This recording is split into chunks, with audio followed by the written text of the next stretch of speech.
Tuossa on tuolle avaimelle, mutta saat pitää ohittaa tuo, jos ei muuten starttaa. No, tuossa on nuo ihot. Tuon katkasin pois tuolta.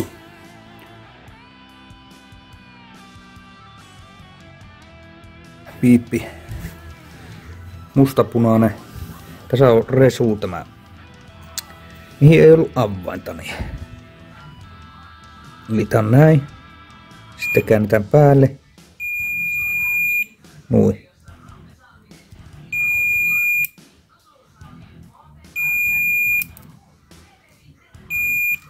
Nyt sitten mitataan nuo musta, valkoinen ja vihreä. Nyt on ne kiinni. Eli tämä on nolla-asento. Ne on silloin. Sitten kun käännetään virta päälle. No nollassa ne on yhdessä. Ja virta päälle.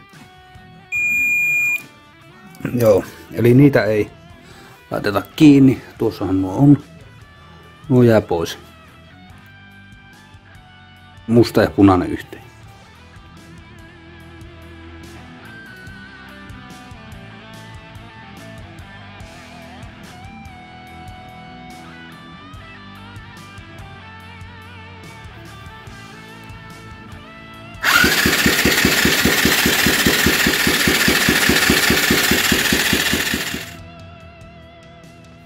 Sehän oli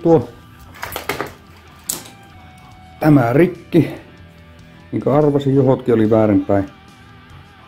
Tuolta napilta kun testas tuohon johtosarjaan ja sitten tähän johtosarjaan, niin tuli virta, mutta siitä eteenpäin tuonne ei tullut.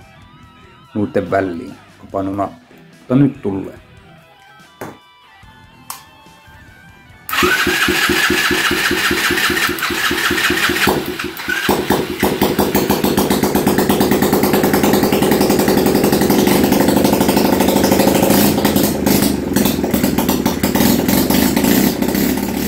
Tässähän on tää entinen johto. Tästähän me ei nyt tarvita vihriä ja valkomustaa. Sitten mulla on tämä toimi. Tässä on joku punainen ja musta, niin laitetaan tuohon ja kiinnitetään tuohon katteeseen.